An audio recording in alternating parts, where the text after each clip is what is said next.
आदमी पार्टी में चल रही तानाशाही। आम आदमी पार्टी के सुप्रीमो अरविंद केजरीवाल देश का पॉलिटिकल सिस्टम ठीक करने निकले हैं और खुद उनकी पार्टी का हाल देखकर पार्टी के लोगों को ही अंदाजा हो गया है कि यहाँ कुछ भी ठीक नहीं है। उम्मीदवार घोषित होने के पहले ही अमेठी में प्रचार कर रहे कुमार विश्वास अकेले पड़ जाने का दर्द दिल ट्विटर पर उड़ेल रही हैं। शादिया इल्मी भी और मल्लिका शेराभाई का चुनाव लड़ने से मोह भंग हो गया है। सविता भट्टी ने तो लोकसभा चुनाव का टिकट तक लौटा दिया। आम आदमी पार्टी की बुनियाद रखने वाले कई बड़े नेता केजरीवाल को तानाशाह बताकर पार्टी छोड़ चुके हैं। आम आदमी पार्टी बड़ी उम्मीदों से जिस पार्टी को देख रही थी उसमें मची फूट और सिर फुटअव्वल अब बड़ी बहस का मुद्दा है। आखिर क्यों आम आदमी पार्टी के खास नेताओं का विश्वास भी डोलने लगा है? क्या आम आदमी पार्टी में इतनी जल्दी घुस आया है हाईकमान कल्चर?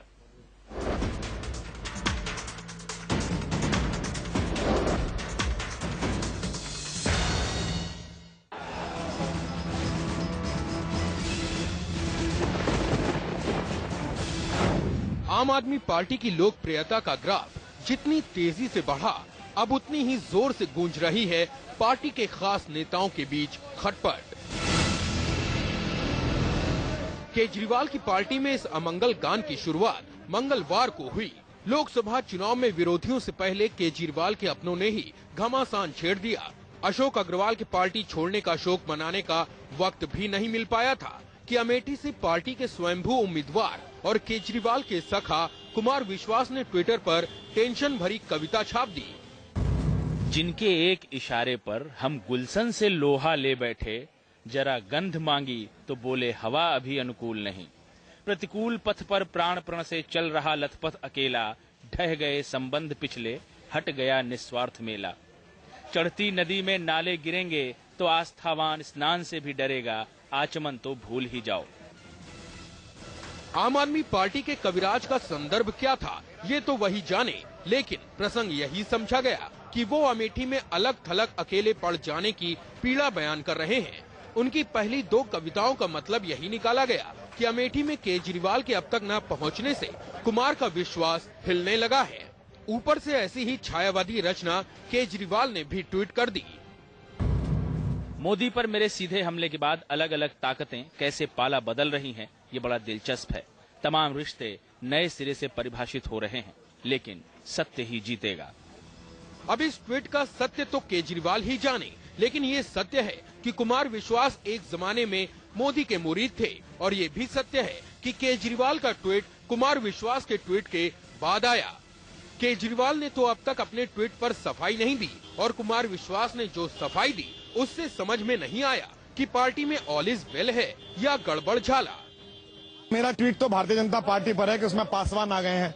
मेरा ट्वीट तो कांग्रेस के ऊपर है। मेरा ट्वीट तो उन सारी पॉलिटिकल पार्टीज में है जो लोकतंत्र की पवित्र नदी को इन दागी नेताओं को शामिल करके इसे कलंकित करना चाह रही हैं। आश्वस्त करता हूं कि जो गलत टिकट बटे होंगे, जिनमें एक दो पर मेरी भी आपत्ति है कि इन पर पुनर्विचार करिए। अगर उनमें कोई गलती निकली जो प्रथम दृष्टा मुझे दिखाई दी है, तो उसका टिकट हम ही काट देंगे, कि इससे कहने की जरूरत नहीं पड़ेगी। आम आदमी पार्टी में टिकट पर टाएं और धाएं चौतरफा चल रही है। काफी दिनों से चर्चा चल रही थी कि शाजिया इल्मी रायबरेली में झाड़ू चलाने निकल सकती हैं, लेकिन शाजिया ने भी पार्टी की टेंशन बढ़ा दी। आम आदमी पार्टी के सूत्रों का कहना है कि शाजिया इल्मी नई दिल्ली या फिर फर्रुखाबाद से चुनाव लड़ना चाहती थी, लेकिन दोनों जगह केजरीवाल ने पहले ही उम्मीदवार उतार दिए। शाजिया के लिए तीसरा विकल्प रायबरेली था, जिसे खुद शाजिया ने खारिज कर दिया। मैंने पहले ही कह दिया था मुझे रायबरेली से नहीं लड़ना है। जरूर बात थी कि मुझे बुरा लगा होगा इस बात को लेकर, लेकिन इस हल्की नाराजगी को आप बगावत कहें, ये तो गलत है। आम आदमी पार्टी के टिकट की उम्मीदों को मल्लिका साराभाई ने भी ठोकर मार दी। पार्टी में लगातार अनदेखी का शिकार होती रही। मल्लिका साराभाई ने कहा, आम आदमी पार्टी से किसी ने भी मुझसे संपर्क तक नहीं किया, और अब मैं खुद चुनाव नहीं लड़ना चाहती, न निर्दल न किसी पार्टी से। व्यंग्यकार जसपाल भट्टी की पत्नी सविता भट्टी को केजरीवाल ने चंडीगढ़ से उम्मीदवार बनाया था, लेकिन सविता भट्टी को भी समझ में आ गया कि पार्टी के बीच मची कलह उनकी जिंदगी भर की साख का सत्यानाश कर देगी, लिहाजा उन्होंने भी मैदान छोड़ दिया। मेरा विड्रॉल कोई बहुत डू और डाई सिचुएशन नहीं है। It is not, the party is much bigger The issue is corruption. The issue is not an individual. आपको टिकट नहीं चाहिए। आप झूठ बोल रहे हो। टिकट नहीं चाहिए। आम आदमी पार्टी के जितने बड़े नेताओं ने अब तक पार्टी छोड़ी है, उन सब ने एक ही आरोप लगाया है। आरोप ये कि केजरीवाल तानाशाह की तरह पार्टी चला रहे हैं। इलेक्शंस के अंदर इलीट लोगों को टिकट्स बांटे हैं, आम आदमी को बिल्कुल ही नजरअंदाज कर दिया है। ये एक इलीट लोगों के लिए जो है कन्वर्ट होती जा रही है। अब बड़ा सवाल ये है कि हाईकमान कल्चर वाली पार्टियों की खिल्ली उड़ाने वाले केजरीवाल क्या खुद हाईकमान कल्चर में डूब गए हैं? क्या आम आदमी उनके लिए भी सिर्फ वोट है? अगर नहीं तो फिर क्या वजह कि आम आदमी पार्टी के खास नेताओं का विश्वास इतनी जल्दी और इतनी तेजी से डोलने लगा है? Bureau report, India news. पहले चचा सीताराम केसरी के बारे में कहा जाता था, न खाता न बही, जो केसरी कहे वही सही। बाद में यही मायावती के लिए कहा जाने लगा कि न खाता न बही, जो बहन जी कहें वही सही। लेकिन अब ये पूरी तरह से केजरीवाल पर भी फिट बैठता है कि न खाता न बही, जो केजरीवाल कहें वही सही। इसी पर बात करने के लिए हमारे साथ कई सारे खास मेहमान हैं। हमारे साथ मीम अफजल साहब हैं, हमारे पास संदीप दुबे हैं जो लीडर हैं आपके, बड़े ब्रेवली अपना पक्ष रखते हैं। रमेश बिधूड़ी हैं भारतीय जनता पार्टी के नेता। हमारे साथ फिरोज बख्श साहब हैं जो कि मेंबर है आम पार्टी के। फिरोज बख्श साहब, न खाता न बही, जो केजरीवाल कहें वही सही, और हाईकमान भी आपके यहाँ आ गया। हाईकमान तो आ गया, ये मान लीजिए आप। दीपक भाई, ऐसा कुछ नहीं है, ना हाईकमान आया है और ना कोई खाते और बही की बात है। किसने डिसाइड किया? नहीं, देखिए ऐसा है, ये आशुतोष खुद शुरू से ही वहीं से लड़ना चाहते थे। कितने दिन पहले उनने आप ज्वाइन किए, बताएंगे जरा? नहीं, आशुतोष तो शुरू से ही साथ में है। मतलब अब जब टीवी में थे तब भी साथ में थे वो? सुनिए मुझे दिन का, घंटे का, टीवी में थे तब भी साथ में थे, ये कह रहे हैं आप? नहीं, देखिए टीवी से तो उन्होंने जुम्मा एक महीने पहले इस्तीफा दिया है। दीपक भाई, पुराने, अरे टीवी से तो उन्होंने जुम्मा एक महीने पहले इस्तीफा दिया है। मीम अफजल साहब भी मुस्कुरा रहे हैं, देखिए। मीम अफजल साहब, टीवी से तो जुम्मा एक महीने पहले इस्तीफा दिया ना उन्होंने, बताइए आप ही। आम आदमी पार्टी में जरा सी भी जुम्बिश होती है, वो तो उनका काम ही है मुस्कुराना। लेकिन मैं एक बात बता दूं, जुम्बिश की तो बात है सर। क्लेंजिंग प्रोसेस चल रहा है, सफाई का प्रोसेस चल रहा है, छनाई का प्रोसेस चल रहा है। देखिए, सोना भी जब तक, सुनिए दीपक भाई, सोने को भी जब तक भट्टी में अच्छी तरह से पिघला करके नहीं निकाल दिया जाता ना, छनाई पार्टी की हो रही है। पार्टी में बहुत से ऐसे लोग हैं जो महत्वाकांक्षी लोग हैं। किसी को पार्लियामेंट का सीट चाहिए, किसी को विधानसभा चाहिए, किसी को किसी कमेटी में जगह चाहिए। ये सब लोग जो हैं अब ये धीरे धीरे करके निकल जाएंगे, पार्टी मजबूत हो जाएगी। खाली अरविंद केजरीवाल बच जाएंगे? नहीं, सारे लोग रहेंगे, ऐसा कुछ नहीं है। दो तीन, देखिए, एक पॉलिटिकल सेटअप में तो ये नाराजगी है, ये कुदरती फैल। आप देखिए कि दो बर्तन एक जगह अगर रखे होते हैं तो बचते हैं। फैमिली के अंदर भी बाप बेटा, बहन भाई, माँ बहन, सब में कहीं ना कहीं थोड़ा सा टकराव होता ही है। इसमें कोई घबराने वाली बात नहीं है। और ये पार्टी मजबूती की तरफ जा रही है, कमजोरी की तरफ नहीं जा रही है। सबसे अलग पार्टी, सबसे साफ, सबसे ईमानदार, सबसे ज्यादा स्वघोषित ईमानदार, ये पब्लिक कहती है, मैं नहीं कहती है। फिरोज बख्श और आप जैसे और अरविंद केजरीवाल जैसे लोग कहते हैं। बहरहाल मैं मीम अफजल साहब के पास चलने जा रहा हूं। मीम अफजल साहब, हाईकमान कल्चर इनके पास भी आ गया? देखिए, हाईकमान कल्चर इनके पास पहले से है, अब वो दिखाई देने लगा है। आपने बड़ा अच्छा पूरा तबसरा किया हम लोगों से बात करने से पहले जो आया। मैं आपको सिर्फ एक बात की तरफ ध्यान दिलाना चाहता हूं और जरा फिरोज बख्श साहब से कहूंगा कि बहुत गौर से सुने इस बात को। 3 ट्वीट हुए हैं। एक ट्वीट शाजिया इल्मी का है, एक ट्वीट कुमार विश्वास जी का है, तीसरा ट्वीट केजरीवाल जी का है, और तीनों ने अपना दर्द बयान किया है। पहले ट्वीट से ये पता लग रहा है शाजिया इल्मी के कि वो भी खुश नहीं, थोड़ी सी नाराज हैं, बगावत नहीं कर रही हैं। ये अच्छी तरह से फिरोज बख्श साहब जानते हैं कि शाजिया इल्मी चांदनी चौक से टिकट चाहती थी, लेकिन वन फाइन मॉर्निंग हमारे एक दोस्त जर्नलिस्ट शाम को इस्तीफा दिया, सुबह को पार्टी ज्वाइन की, अगली शाम को जो है वो प्रवक्ता हो गए, और फिर उससे अगली कुछ शामों के बाद वो पार्टी के चांदनी चौक से कैंडिडेट हो गए। बिल्कुल ठीक, बिल्कुल। तो ये जो पार्टी ने कहा था शुरू से कि हम लोगों से पूछकर फैसला करेंगे, जो मकान लेने के लिए लोगों के पास जाते थे और उनकी राय मांगते थे, वो पार्टी के टिकट देते हुए किसी की राय नहीं मांग रहे। 4 लोग 3 लोग या कोई एक आदमी बैठ करके फैसला कर देता है। मैं समझता हूं ये नए किस्म की राजनीति नहीं है। आप पार्टी वाले समझ लें इस बात को कि ये बहुत सी पार्टियां भारत के अंदर करती हैं जिनके यहाँ कोई प्रोसेस नहीं होता है। एक आदमी तय कर देता है फला को टिकट देना है, फला को टिकट देना है। कोई डेमोक्रेसी नहीं, कोई पार्टी के अंदर कमेटीज नहीं, कुछ नहीं। आपके यहाँ कमेटी बनी हुई है, लेकिन क्या जरूरत पड़ी शाजिया जी को बाहर कहने की? क्या जरूरत पड़ी कुमार विश्वास साहब को? कुमार विश्वास साहब का जो दुख है वो मेरी समझ में आ रहा है। वो शुरू ही से जिस तरह के बयान देते रहे हैं, उनके दिल में मोदी जी के लिए एक नरम गोशा शुरू से है, पहले दिन से है, और उसका मुजाहरा वो बार बार कर चुके हैं। और अभी भी जो उन्होंने बातें कही हैं, उसके बाद केजरीवाल जी के ट्वीट से ये पता लगता है कि उनकी मोदी मुखालफत के बाद उनके अपने भी जो हैं, उनकी भाषा का जो स्वरूप था वो बदलना गया। तो ये समझ लीजिए कि ये सियासत है। आपने एक नए किस्म की सियासत शुरू की। एक पॉइंट और भी है, फिरोज बख्श साहब जानते हैं कि आपकी पार्टी में फिरोज बख्श साहब आप भी हैं, शाजिया इल्मी भी हैं, मैंने सुना था कमाल फारूकी भी आ रहे थे। आपको पता होगा एक बड़े पुराने लीडर हैं इलियास आजमी साहब, 2 बार एमपी रहे हैं, वो भी आपकी पार्टी में हैं। लेकिन मेरे ख्याल में आप लोग टीवी पर जरूर आ जाते हैं, लेकिन हाईकमान शायद आपकी बात कभी सुनती नहीं है। उसकी वजह क्या है ये तो आप खुद जानते हैं। मैं यहां पर टेलीविजन पर उसको कहना नहीं चाहता हूं कि इन सब लोगों को बता दिया गया है कि आपकी एक लिमिट है, उससे आगे आप मत आइए। बिल्कुल, उसके आगे आपको नहीं सोचना है। वो सोचने का काम पार्टी हाईकमांड करती है, और वो पार्टी हाईकमांड 1-2 लोगों पर डिपेंड करती है। इसके अलावा एक बात और देख रहा हूं मैं दीपक जी, एक सीरियस बात और मैं कहना चाहता हूं, बहुत सीरियस बात है, इसको ध्यान में रखिएगा और आगे देख लीजिएगा कि यही होने वाला है। अभी केजरीवाल को चैलेंज होगा।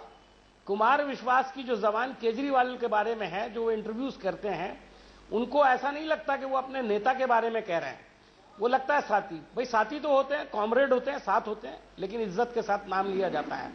लेकिन वो कहते हैं अरविंद से मैं बात करूंगा, संजय से मैं बात करूंगा, अरविंद फलाने से मैं बात करूं, जो 3-4 इनके बड़े लोग, गोया वो ये साबित करना चाहते हैं कि वो अगर अमेठी इलेक्शन चुनाव लड़ने चले गए तो भारतीय जनता अभी इस देश के कम से कम आप पार्टी के सबसे बड़ा नेता वही है।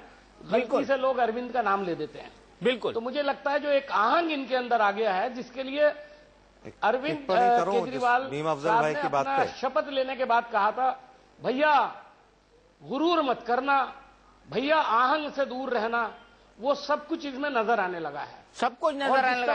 अनुशासन है इनके यहाँ। क्विकली मुझे मुंबई के अंदर इन्होंने जो आज किया है, भाई अगर आपकी बात पूरी हो गई, देखिए ऐसा है, ये एक कुदरती फेल है। कहीं थोड़ा बहुत इख्तिलाफ आपस में देर तक नहीं चलता, रंजिशें मिटाने को एक सलाम काफी है। ये हल्की फुल्की चीजें, इस पे ज्यादा आप ना जाइए। और ये जितने भी इख्तिलाफात नजर आ रहे हैं ये सब शीरो शकर हो जाएंगे। मतलब आप मानते हैं, मानते हैं कि इख्तिलाफ हैं, आप मानते हैं, आप मानते हैं कि पार्टी के अंदर टकराव है। देखिए एक बड़े पॉलिटिकल सेटअप में ये चीजें कुदरती है। मैंने कहा सबसे छोटा पॉलिटिकल सेटअप है आपका। एक फैमिली में भी बाप बेटे बहन भाइयों में हो जाता है, लेकिन हो जाता है। मान लिया रमेश भदौड़ी जी, फैमिली के अंदर भी हो गया, फैमिली इनकी फैमिली के अंदर हो गया, बर्तन खड़क गए आपस में। फैमिली है, एकजुट रहेंगे। रमेश भदौड़ी जी, इनकी फैमिली में भी बर्तन खड़क गए, अब आगे क्या होगा? ऐसा अरविंद केजरीवाल अकेले बचेंगे क्या?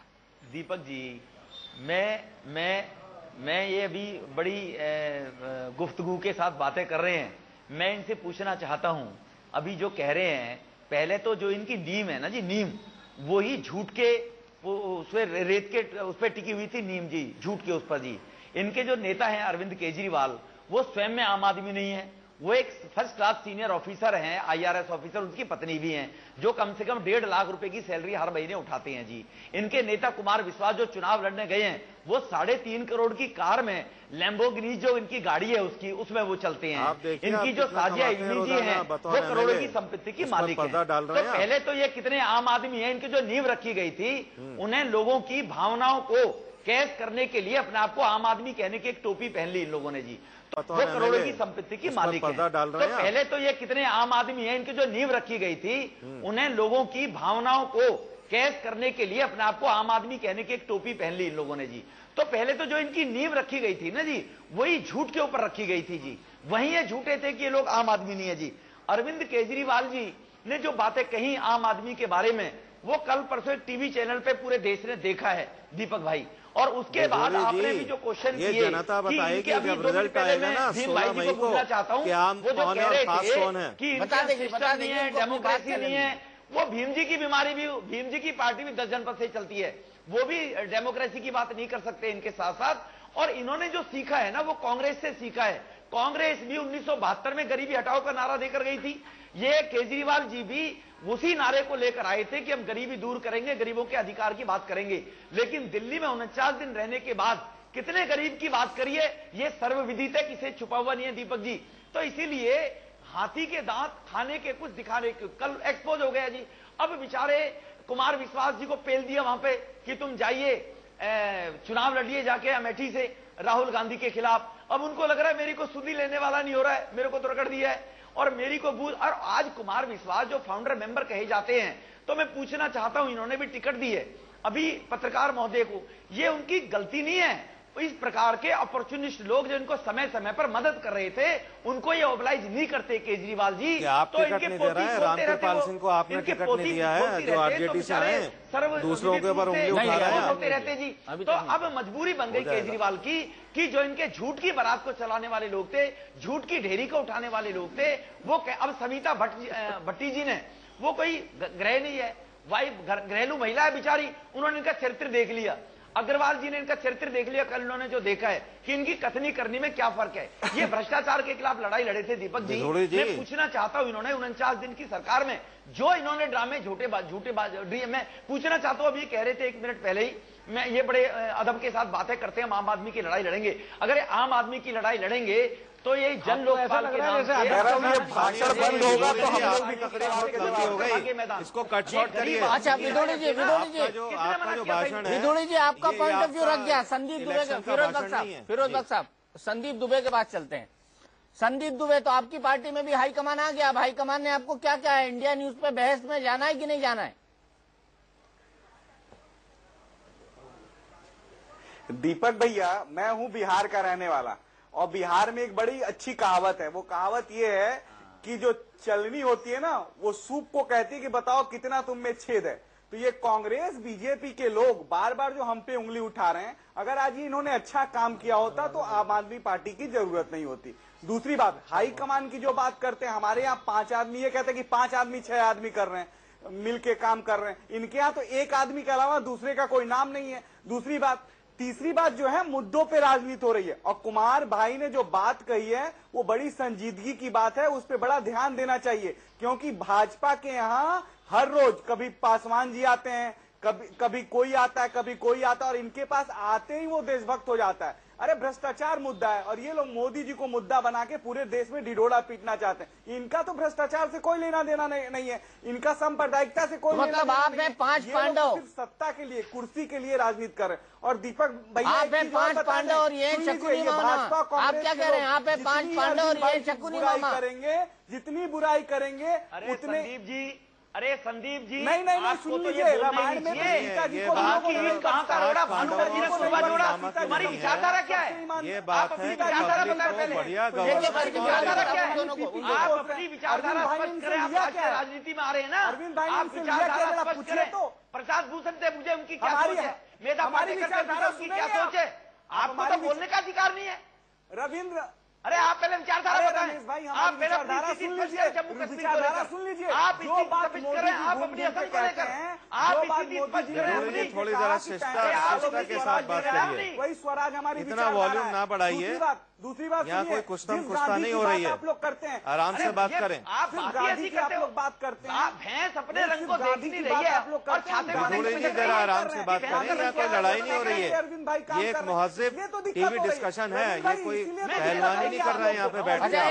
एक एक करके संदीप, पूरे देश में काम किया, अरविंद क्या गलत कर रहे हैं? अरविंद पूरे देश के लिए निकल के अरविंद,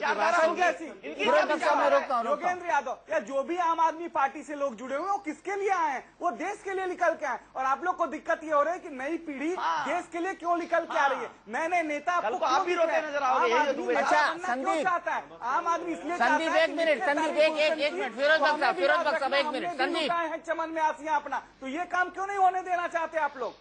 संदीप योगेंद्र यादव, कुमार विश्वास, आप रिपोर्ट कार्ड दीजिए ना दिल्ली का 49 दिन का। आपने 49 दिन में संदीप जी क्या किया उसका रिपोर्ट कार्ड तो दे दो। 49 दिन में जो 3 आपकी सरकारें बनी है ना, छत्तीसगढ़, राजस्थान, मध्य प्रदेश, उन तीनों को मिलाकर के ज्यादा काम कर दिया है। बहुत बढ़िया, बहुत बढ़िया। 49 दिन में जो काम 20 साल में दिल्ली में नहीं हुआ है 49 दिनों में हो गया है। आपने तो बंटाधार कर दिया, आपने और आपके जो राइट हैंड फ्रेंड है कांग्रेस वालों ने 5 साल आपने बर्बाद किए दिल्ली और 20 साल कांग्रेस ने बर्बाद किए। आप क्या बात कर रहे हैं विदोड़ी जी? लगातार आप क्या बात कर रहे हैं? 300 दिन काम किया तब तिवारा चुने गए हैं। आप तो 49 दिन में भाग गए। 49 दिन में भागे नहीं है, 49 दिन में 49 साल का काम करके अरे भाई हमने दिखा दिया है कि हमें सत्ता से कोई लाभ कोई मोह नहीं है। हमें समर्थन नहीं नहीं चाहते। आपने कांग्रेस से हाथ मिला लिया। अच्छा एक मिनट, मैं इनसे पूछता हूँ, एक मिनट। कहते हो कांग्रेस के बी टीम है, मैं तो ये कहता हूँ भाजपा कांग्रेस की बी टीम है। भाजपा के साथ अभी एक विदोड़ी जी मेरे 2-3 सवाल है सीधे। ले लो, सरकार चला लो। दिल्ली में हमने छोड़ दिया सरकार को, कांग्रेस से मिलकर आप चलाओ सरकार। अरविंद नई राजनीति कर रहे हैं कांग्रेस। विदोड़ी जी मैं सवाल पूछ रहा हूँ उनसे, मुझे थोड़ा मौका दे दीजिए। कांग्रेस तो भ्रष्ट पार्टी है। दिक्कत है। अच्छा मुझे मौका दे दीजिए। संदीप दुबे जी मेरा पहला सवाल हाँ या ना में जवाब दीजिए। दिल्ली के लोगों को मुफ्त पानी मिला या मिल रहा है आज से? बिल्कुल जो वादे किए केजरीवाल जी ने वो सारे पूरे किए उन्होंने। बहुत बढ़िया, ठीक है, यही सुनना था मुझे, रिकॉर्ड करके रख रहा हूँ। फिरोज बख्श साहब, आधी कीमत पर बिजली मिल रही है दिल्ली में? बिल्कुल दी जा रही है। रिकॉर्ड करके रख रहा हूँ आपका। कंटेम्प्ट ऑफ कोर्ट में आप दोनों अंदर होंगे? बिल्कुल जाएंगे। अगर कंटेम्प्ट ऑफ कोर्ट में आप दोनों अंदर होंगे? आप तो वकील हैं संदीप दुबे। अरे हमने काम मैं किया, वकालत अपने आप कर लूंगा दीपक। नहीं, संदीप दुबे तो वकील हैं। जी ने काम किया। आप दोनों कंटेम्प्ट ऑफ कोर्ट के दोषी बनेंगे। इनके अंदर भाजपा की भी सरकार से 3-3 हम अपना दिफा अपने आप कर लेंगे। आप घबराइए नहीं भाई। रमेश वधूड़ी जी आप सिर्फ अरविंद मीम अफजल साहब को पूछ लेते हैं। पड़े हुए हैं अरविंद अच्छी एक मिनट बहुत अच्छी राजनीति करते हैं। अरविंद भ्रष्टाचार के खिलाफ लड़ना चाहते हैं। अरविंद इसीलिए आप लोग को पीड़ा है क्योंकि नए लोगों को तो आप चाहते नहीं राजनीति में। और कॉर्पोरेट सेक्टर से पैसे लेते हैं। मुकेश अंबानी से पैसे लेने को तैयार है योगेंद्र यादव। मुकेश अंबानी से पैसे लेने को तैयार है योगेंद्र यादव। क्यों डाले गए? सुनिए संदीप जी और विदोड़ी जी, बात दरअसल ये है कि जनता आप दोनों को झेल चुकी है। अब ये नई हवा आपको भी झेल चुकी है। 49 दिन में आप भाग गए, आपको भी झेल चुकी है। लेकिन मैं मीम अफजल साहब के पास जाऊं उससे पहले फिरोज बख्श साहब दुकानें बंद होने वाली थी, इसलिए दोनों ने हाथ मिला लिया। कांग्रेस ने दुकानें तो किसकी बंद करेगी जनता? ये 16 मई को पता लग जाएगा किसकी दुकानें जनता फिर पता चलेगा किसकी दुकानें बंद करेगी जनता, ये पता लग जाएगा 16 मई को। आप भी यही होंगे फिरोज बख्श साहब, मैं भी यही होऊंगा, संदीप दुबे जी भी यही होंगे, माननीय मीम अफजल जी भी यही होंगे, रमेश विदुड़ी जी भी यही होंगे। लेकिन मैं आपको बता दूं ब्रेक पे जाने से पहले कि हमारे संवाददाता राजेश के साथ आज मारपीट की है आम आदमी पार्टी के कार्यकर्ताओं ने। मैं संदीप दुबे से भी पूछूंगा और फिरोज बख्श साहब से भी पूछूंगा कि क्या यही असली पारदर्शिता और क्या यही असली प्रजातंत्र है। ब्रेक के बाद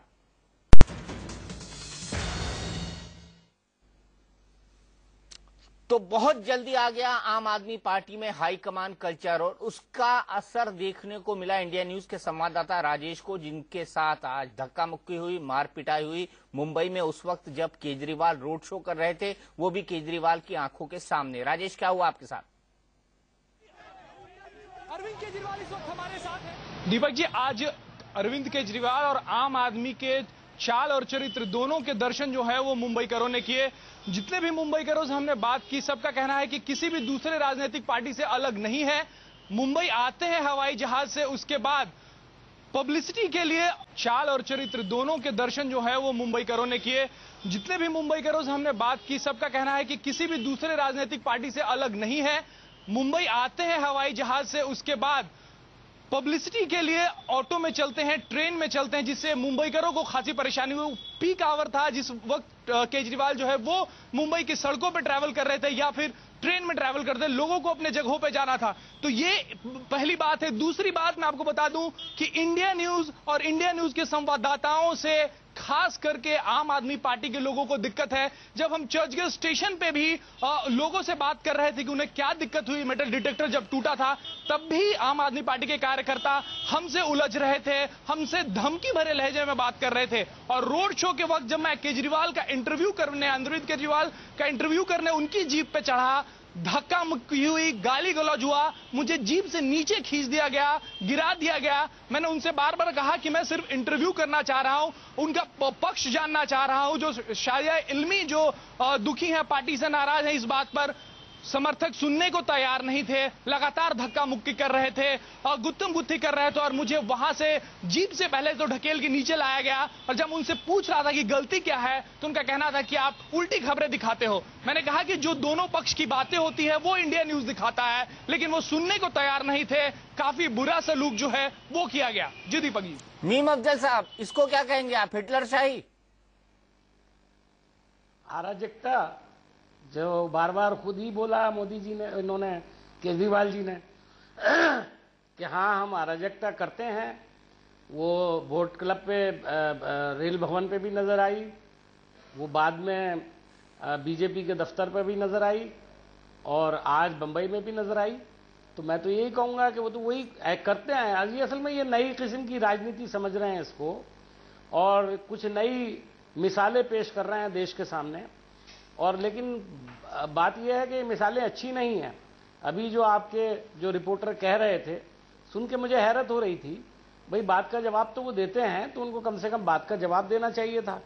अब टीवी चैनल के बारे में ये कहना है कि आप इस तरफ हैं या उस तरफ हैं, मेरा ख्याल है कि हम इतनी बड़ी पार्टी के एक छोटे से कार्यकर्ता हैं, हम भी बैठते हैं जाकर टेलीविजन पर, हम भी जानते हैं बहुत सारे टीवी चैनल्स का रुख हमारे लिए कुछ ज़्यादा पॉजिटिव नहीं होता है, नेगेटिव भी होता है, लेकिन उसकी शिकायत करने का तरीका दूसरा होता है। ये नहीं होता जिस तरह से ये लोग करते हैं। तो मैं समझता हूं कि ये मैंने बहुत पहले जब दिल्ली में सरकार थी और मैं तो उन लोगों में हूं जिसने बहुत ये कहा था, मैं इस बात का बहुत हामी था कि इनकी सरकार को चलने देना चाहिए। लोग चाहते हैं सरकार ये चलाएं और ये फेल हो गए। अब देखिए दो लोग बैठे हुए हैं बार बार दोहरा रहे हैं इस बात को कि बिजली का बिल आधा हो गया है, पानी मुफ्त मिलने लगा है। मैं भी दिल्ली में रहता हूं, फिरोज बख्श साहब एक बिल लाके अपने घर का दिखा दें जिसमें उनका बिल 30% हो गया हो, मैं सियासत छोड़ दूंगा, आप अपना बिल लाकर दिखा दीजिए। मेरे घर पे भी बिल आता है बिजली का, अभी तक तो 3% कम हुआ ना। आप अगर अच्छा काम कम हुआ, जितना समय दूसरी बात में और बताइए, अरविंद की आलोचना और अरविंद क्या गलत कर रहे हैं इसमें देते हैं, इतना समय अगर आप कांग्रेस को अच्छा करने में देते तो शायद कांग्रेस अच्छा हो गई होती। पहली बात। दूसरी बात, चलिए कल से बिल ढूंढने चलते हैं, बिल ढूंढने चलते हैं, लेकिन मूल मुद्दे से मत भटकिए। संदीप दुबे जी, संदीप दुबे जी, अरविंद समस्या का समाधान है। अरविंद समस्या का समाधान रिपोर्टर को मारना है, समस्या का समाधान रिपोर्टर को मारना है। पढ़े लिखे आदमी है संदीप दुबे जी, समझ होनी चाहिए कि डिबेट जिस इशू पर होती है उसी पर बात होती है। आज नौजवान पीढ़ी मैं तो जो डिबेट हो रही है तो एक नौजवान उससे सवाल पूछा आपने, अच्छा भारत बनाते हैं। आइए हम आप अरे भाई अफजल साहब मैं सवाल पूछ लेता हूँ संदीप दुबे से। आप बीच में मुदाखलत कर रहे हो, उससे पहले भी हम लोग का आलोचना पे कभी विश्वास नहीं रखते। आपकी बात सुन रहे हैं, मेरी बात सुन रहे हैं, बुराई दिखती है तो लोग जो टेलीविजन देख रहे हैं खामोश हो जाए, जानना चाहते हैं, बीजेपी ऐसी मेरे व्यूज जानना चाहते हैं लोगों को, तो हमें तो अच्छा नहीं। संदीप दुबे जी एक मिनट, नौजवानों के वो साथ है और नौजवान रिपोर्टर को आपके कार्यकर्ता पीटते हैं, क्या ये ठीक है? आपके कार्यकर्ता मेरे एक नौजवान रिपोर्टर को पीटते हैं, उसको जीप से धक्का दे देते हैं जो उसके लिए जानलेवा हो सकता है। ये क्या ठीक है? ये क्या उचित है? और अगर ये उचित नहीं है तो आपको देश से माफी मांगनी होगी। दीपक भैया हम लोग का मतलब किसी को भी तनिक भी ठेस पहुंचाना नहीं है। तो अगर ये क्यों थोड़ा किया भी राजेश दुख के हुआ साथ? है तो मैं हाथ जोड़ के माफी मांगता हूं। हम लोग का मकसद ये है ही नहीं, हम लोग का मकसद दिल जीतना है। देखिए माँ बच्चे को 5 बार एक ही काम के लिए डांटती है 5 बार वो गलती करता है, 6ठी बार वो सुधर जाता है। तो हम लोग अपने में सुधार करेंगे। अगर कहीं भी कोई कमी है हम सुधरने को तैयार हैं, लेकिन कांग्रेस में सुधरने को तैयार नहीं है। ये तो गांधी के नाम हम जैसे ही लेते हैं ये लोग गुस्सा जाते हैं कि आपको तो किसने कहा कि आप गांधी ये माँ है और हम उनके बच्चे हैं के नाम पे छल करती है जनता को। आप हमारी माँ है और हम आपके बच्चे हैं, ये कह रहे हैं आप ये कह रहे हैं कि हम आप हमारी माँ है और हम आपके बच्चे हैं। अब हमारी माँ नहीं मैं दीपक जी मैं एक मिनट मैं जानना चाहता हूँ उनसे, आप ये कहना चाह रहे हैं कि आप हमारी माँ हैं और हम आपके बच्चे हैं। देश के लोग हमारी ताकत है, वो आम आदमी है और उनको नहीं, आपने अभी क्या माँ 5 बार बच्चे को डांटती है, किसी को कष्ट देना नहीं चाहते। आप कह रही है कि माँ 5 बार बच्चे को डांटती है, तो आप हमारे रिपोर्टर को डांट रहे थे, गलत हो आप हमारे रिपोर्टर को डांट रहे थे। ये लड़ते हैं, वो एंग्री यंग मैन है, वो हीरो है, वो नई व्यवस्था के लिए आया हुआ व्यक्ति है, हम सबको समझ। अरे तो अरविंद केजरीवाल क्या किसी को जीप से धक्का दे देगा? और हम ही लोग कल अरविंद केजरीवाल क्या किसी को जीप से धक्का दे देगा? ये बताइए मुझे। बुराई करेंगे फिर कल कौन आएगा भ्रष्टाचार से लड़ने? संदीप जी एक सेकंड, संदीप जी 1 मिनट शांत हो जाइए, मैं इसका जवाब देता हूँ। संदीप जी 1 सेकंड, मुझे ये बताइए। दीपक जी मैं जवाब देता हूँ, सुनिए। देखिए ये जो इंसिडेंट हुआ है राजेश के साथ हुआ हो या किसी और चैनल के रिपोर्टर के साथ हुआ हो या किसी भी मीडिया मैन के साथ, राजेश के साथ हुआ है, तो मैं पूरी नेशन से, पूरे हिंदुस्तान से मैं उसके लिए आम आदमी पार्टी के बिहाफ में माफी मांगता हूँ। मुझे पता नहीं वो कौन लोग थे, कैसे वो तड़ीपार लोग थे। सुनिए ये हो सकता है भगदड़ में, सुनिए भगदड़ में ऐसा हो गया हो, लेकिन अगर ऐसा हुआ है राजेश के साथ तो मैं उसके लिए दोबारा माफी मांगता हूँ। और मैं ये कहना चाहूंगा आम आदमी पार्टी, सुनिए बिदोड़ी जी 1 सेकंड बात पूरी होने दे। मैं आम आदमी पार्टी के सभी कार्यकर्ताओं से, बिदोड़ी जी 1 सेकंड प्लीज, 1 सेकंड बिदोड़ी जी, आपका टेप रिकॉर्डर शुरू हो जाता है बंद नहीं होता। ये बड़ा सीरियस टिप्पणी है मैं करना चाह रहा हूँ, बात सुन लो आपने मेरी। बिदोड़ी जी बात सुन लो मेरी, मैं आप ही की बात को आगे बढ़ा रहा हूँ। किसी भी रिपोर्टर के साथ, अरे बिदोड़ी यार 1 मिनट सुन तो लिया करो दूसरे की, आपने बोले चले आ रहा। किसी भी रिपोर्टर के साथ ऐसा नहीं होना चाहिए। और मैं आम आदमी पार्टी के सभी कार्यकर्ताओं से रिक्वेस्ट करता हूं, अगर उन्हें गुस्सा भी आ जाए किसी चैनल के रिपोर्टर के साथ, उसको कंट्रोल करें, किसी के साथ ऐसी बदसलूकी ना करें। अगर ऐसी बदसलूकी होती है तो उससे हमारी पार्टी के ऊपर बड़ा गलत असर पड़ता है। मैं हाथ जोड़ के माफी मांगता हूं सारे कार्यकर्ताओं से, आम आदमी पार्टी के, किसी को भी हाथ ना लगाएं, किसी के साथ, किसी रिपोर्टर के साथ बदसलूकी ना करें। मुझे पता नहीं क्या हुआ, वो किसी की बात पूछने गए थे अरविंद केजरीवाल से, शायद कोई नाराज नहीं है, लेकिन मैं माफी मांगता हूँ आम आदमी पार्टी के बिहाफ पे। अगर अफजल साहब मुझे क्लोज करना है, 30 सेकंड नहीं हुआ है, गलत हुआ है। फिरोज जी की एक बात का जवाब देना चाहता हूँ। अफजल साहब 30 सेकंड आपके पास है, 30 सेकंड। फिरोज जी की एक बात का जवाब देना चाहता हूँ। देखिए मैं ये कहना चाहता हूँ, भटक गए हैं दीपक जी, इन्होंने कहा अभी आपने अपॉर्चुनिस्ट लोग आ गए हैं। इनका जो नेता है अरविंद केजरीवाल जी, उनसे बड़ा अपॉर्चुनिस्ट कौन है? दिल्ली की जनता ने उनको लीडर बनाया, मुख्यमंत्री बनाया, दिल्ली के हितों को छोड़कर, और वो एमपी बनने के चक्कर में, प्रधानमंत्री बनने के चक्कर में। चलिए मुझे इस बहस को यही रोकना होगा, वक्त मेरे पास इतना है। माफी कबूल होती या नहीं, मैं नहीं कबूल करता है माफी। ये माफी कबूल करेगी आम जनता और आम दर्शक की क्या वाकई ये माफी कबूल के लायक है या फिर नहीं। एक अल्लाह भी दे देता है, आप तो फिर भी इंसान हैं, एक चैनल के सीनियर आप डायरेक्टर हैं, तो मैं समझता हूं अगर माफी मांगी है तो नहीं सर, आप हर चीज के लिए जनता के पास जाते हैं, मैं भी हर चीज के लिए जनता के पास जा रहा हूं। और इसी नोट पे हम इस बड़ी बहस को यहीं रोकते हैं। इंडिया न्यूज पर खबरों का सिलसिला लगातार जारी है।